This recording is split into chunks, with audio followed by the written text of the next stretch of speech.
Hi, this is May. And I'm Joy. Welcome to the QWERTY Writing Life podcast, where we have candid chats about our creative lives. May and I are friends, writers, and creatives who want to share our endeavors out loud. On this podcast, we're here to encourage each other, and you too, and share tools we've discovered or made up. so you can follow your passions with a little support. So grab your tea or your coffee, and let's get started.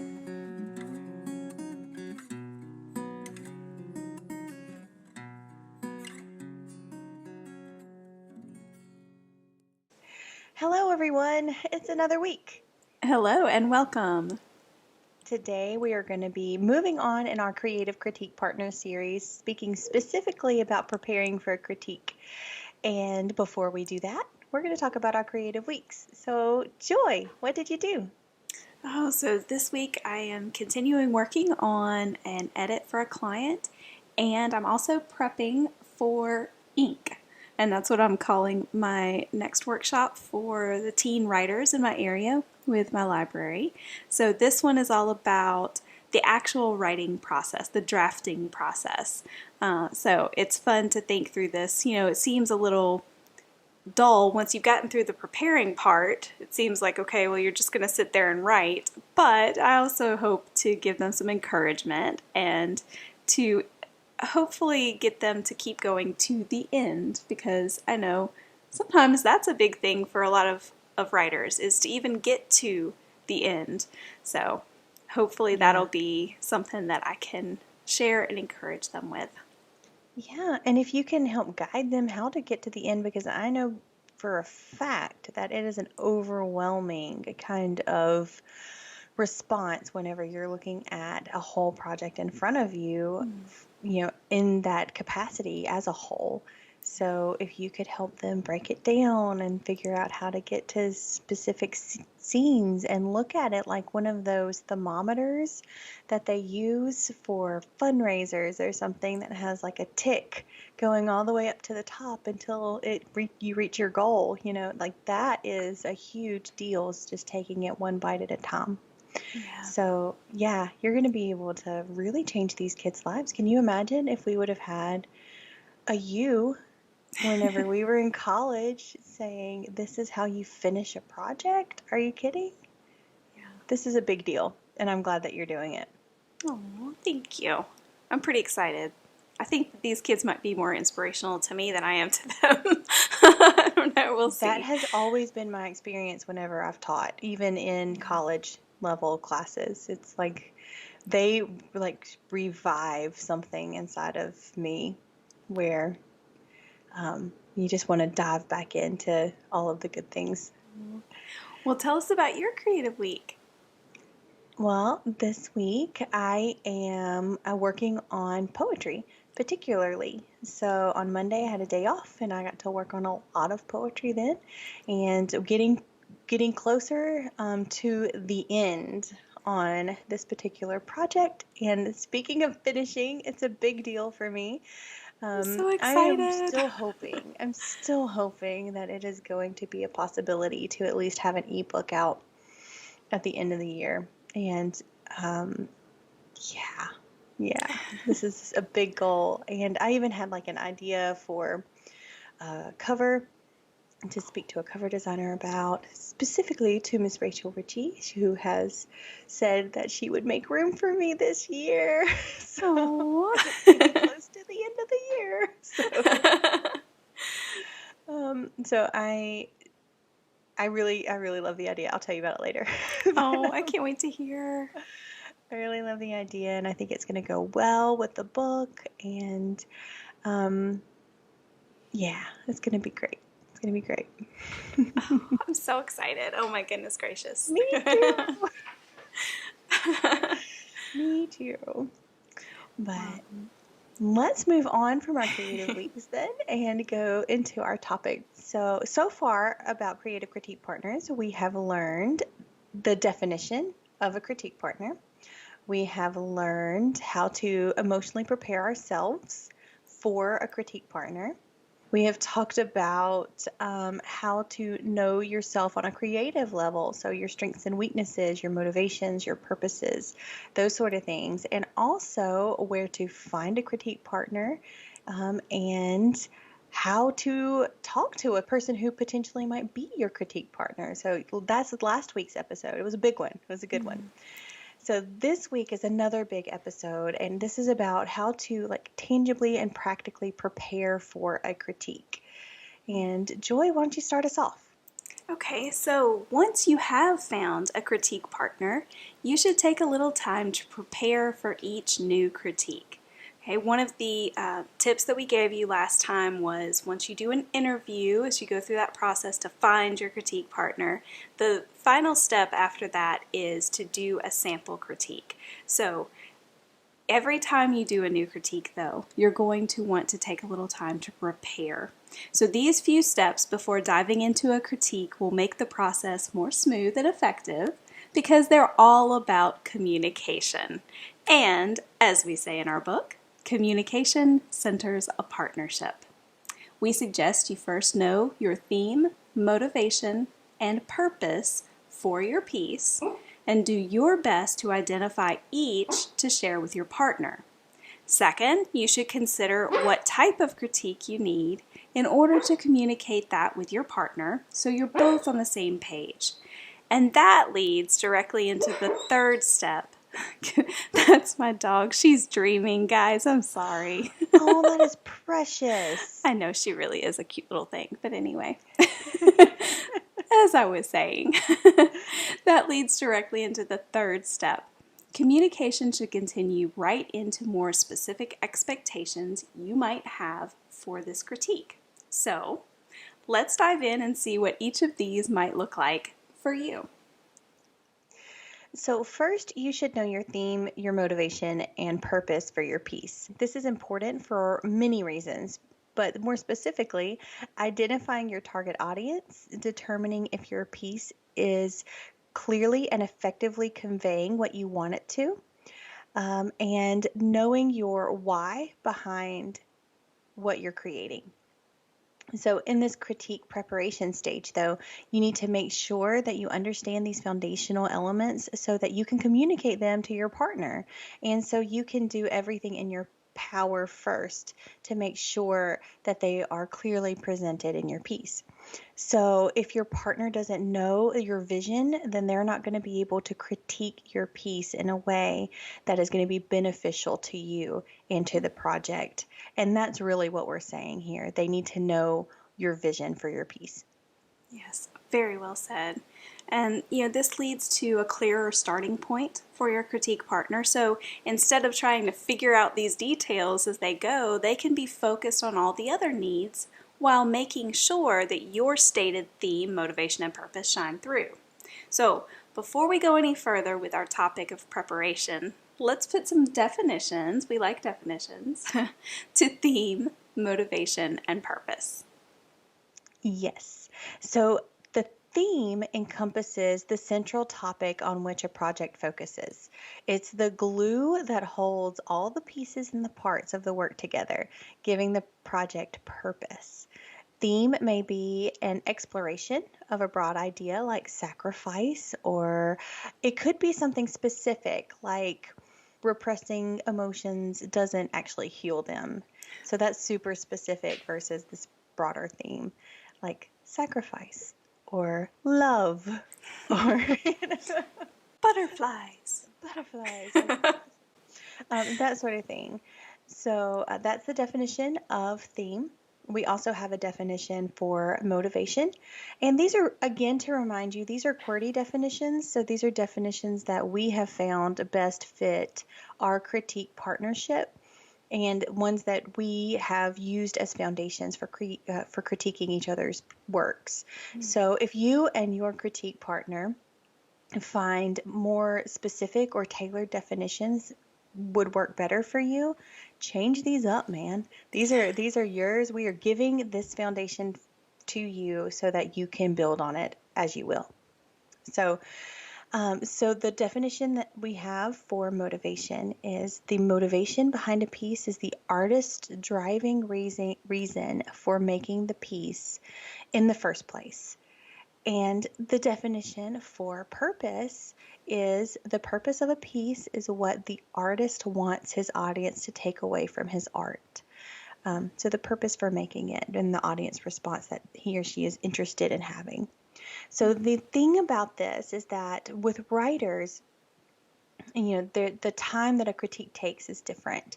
So we might put these up front for our critique partner to be able to use as a filter as he or she is critiquing our piece.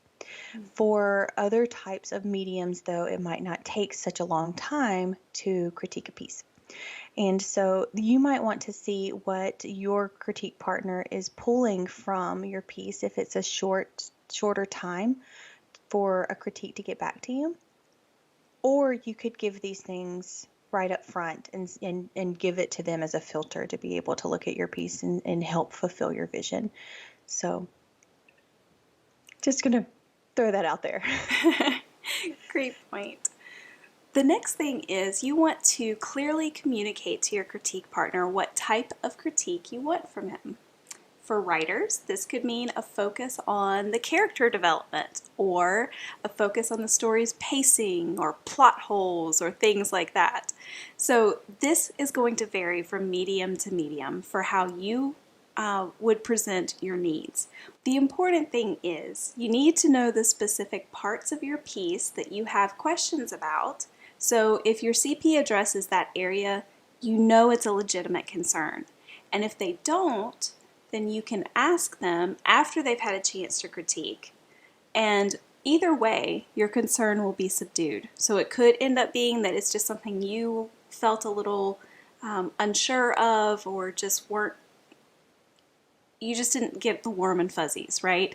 But your critique partner might say, no, this was actually a great part, or I liked that you did this, or something like that, or I felt it really worked. Or they may say, yeah, you know what, you have a point there. I kind of stumbled on that, or I kind of wondered about that, but I didn't say anything, or something like that. So communication.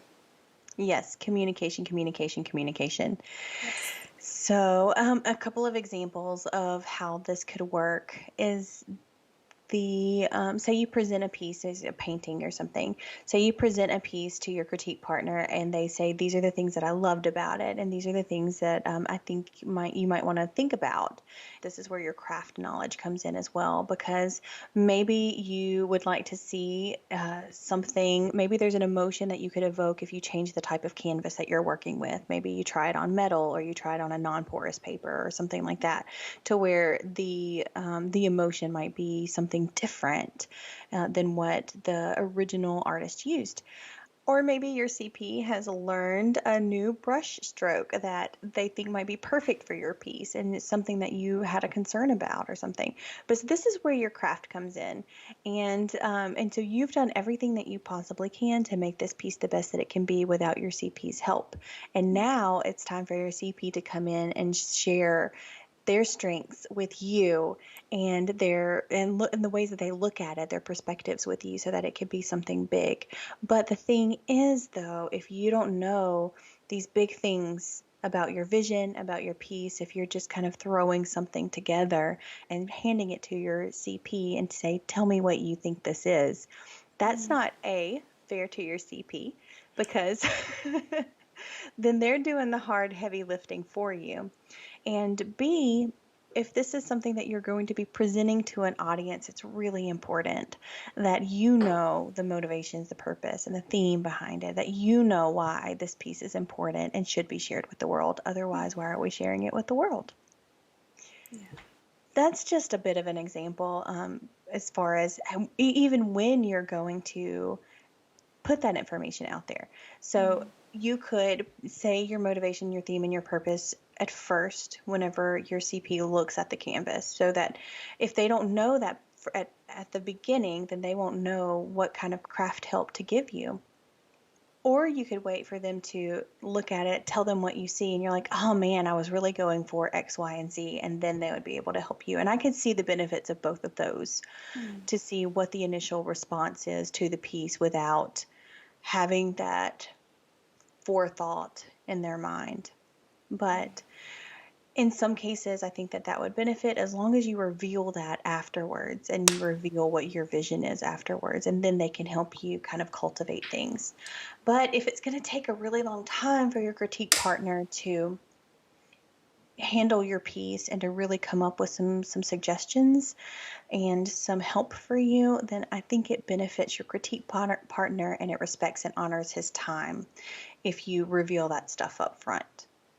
Yeah, that's true. So, speaking of time, I want to move into the next part, and this is really important as well. So, the craft knowledge and all of this, analytical stuff about theme and purpose and motivation, all of that's really important. But also, on the other end, let's talk about some practical things that are also like, chef's kiss whenever you're a critique partner. So, to be clear and specific about your expectations for a critique is just so great.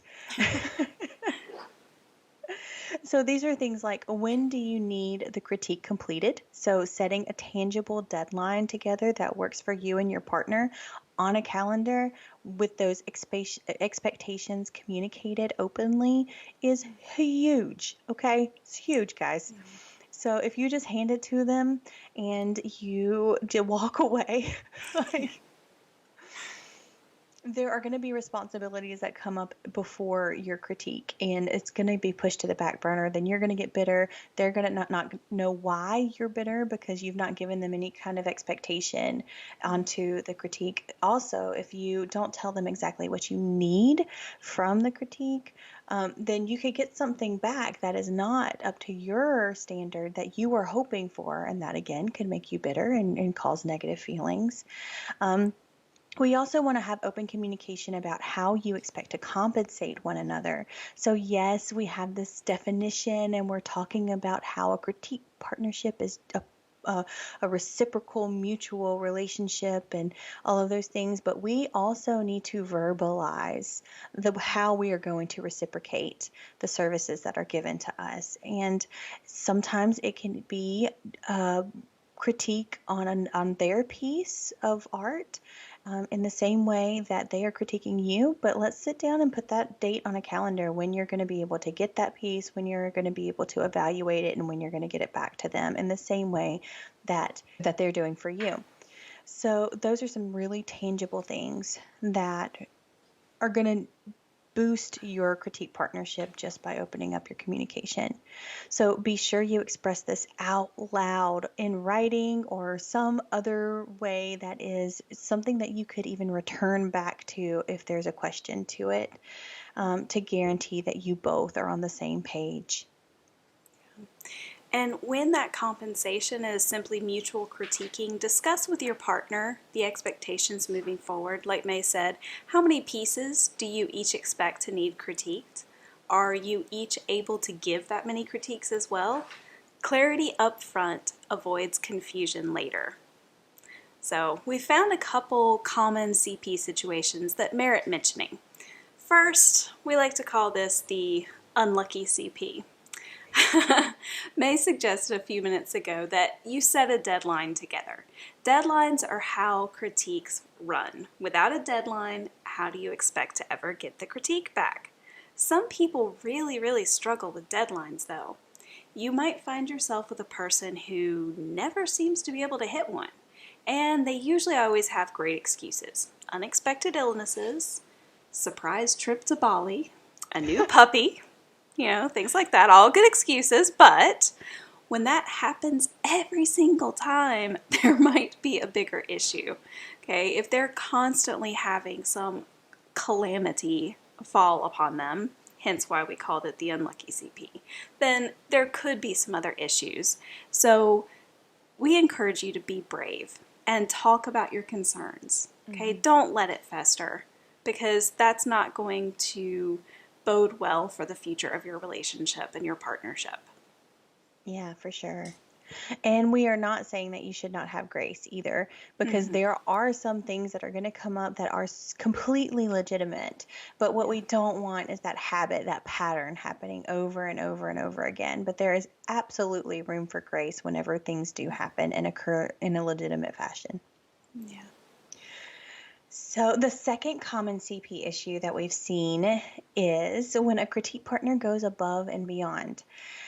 Now, this might sound like a great thing, and it is for the other person, I suppose. But if a partner asks for one specific thing to be critiqued and the critique partner does way more, it could be quite overwhelming. And that actually did happen to us, and we had a conversation, and everything is all better now. So, also, it could become expected, and that's something too. So, in our situation, I didn't specify what kind of critique that I wanted, and so Joy, as an editor, was like, "I will edit all the things. I will just edit the content and the grammar and and everything." And so, when I opened up the document and saw a whole bunch of red, I got a little crazy in the head and just kind of had to step away for a bit. And we've talked about that before on the podcast. So that's quite a short summary of the situation. But ultimately, when I was able to come back to it, all of the things that she said were legitimate. And some of that red was actually compliments and really happy comments. And I just didn't have the brain space to process that at the moment. So Joy and I had a conversation and where I shared that I was absolutely grateful for everything that she did and the time that she put into it. And she also kind of proved her love for me and for my piece by spending that time doing the thing that she did.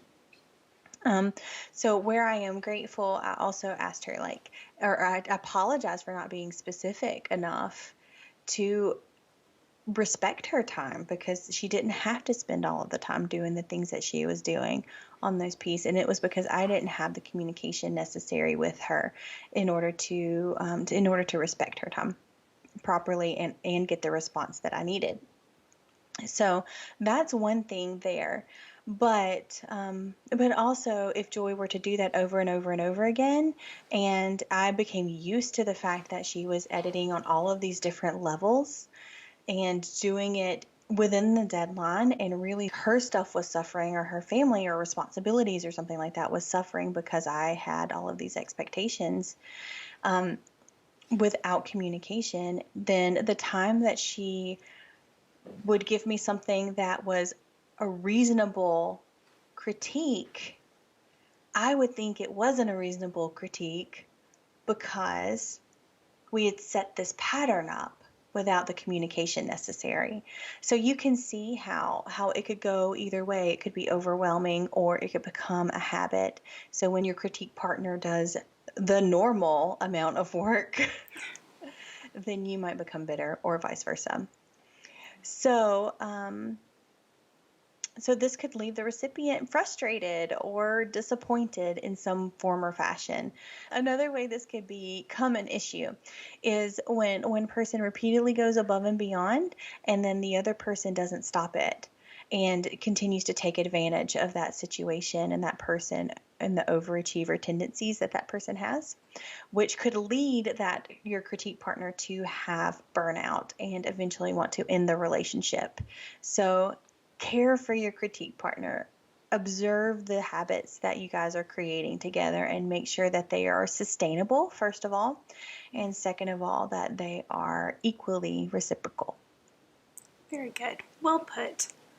So I think that brings us to our challenge for this week.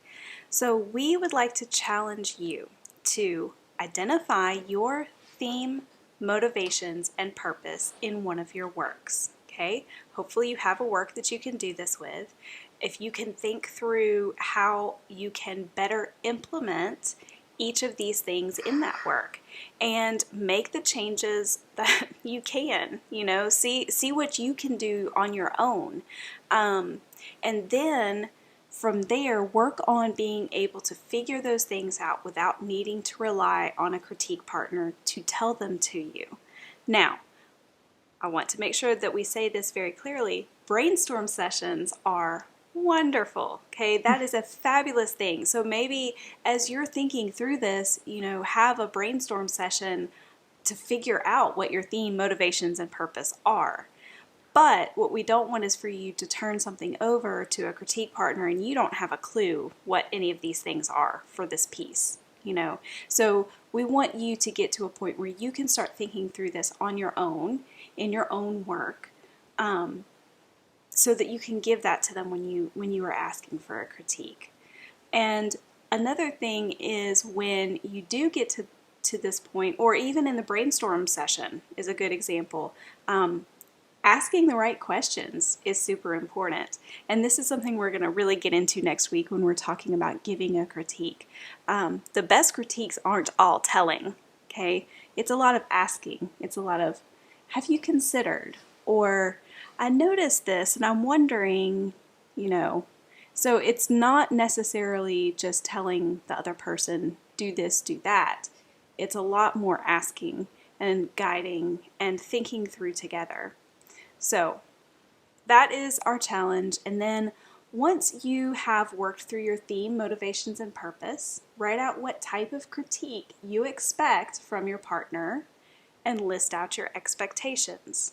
Okay, so even if you don't have a critique partner yet, if you don't have a work yet, I hope that you will be working on a project with this in mind, with these three things in mind, the theme, motivations, and purpose. Okay, and so as you move on and you're really seriously considering having a critique partner, think about what type of critique you would need, where, what feedback you hope to receive, list these expectations and these things out. And then if you're planning to critique his work, you can write these out in the form of questions and then get them answered. Well, I think that is it. And we hope you've enjoyed this episode. And if you have any questions, please feel free to send us an email at editorial@logosandmythospress.com. And you can find that in the show notes. And we hope to talk to you all soon. Have a fantastic week. And go make something. Bye. Bye. Thanks for listening until the end. Seriously, you're a trooper. Do you think QWERTY Writing Life is the bomb? May, you just said the bomb. Don't you censor me. If you think QWERTY Writing Life rocks ice for real, Oh my word. please rate, review, and share us with others. If you have questions about this week's episode or want to start a conversation, you can reach us by visiting QWERTYWritingLife.podbean.com. We'll be back next week with more candid chats for you.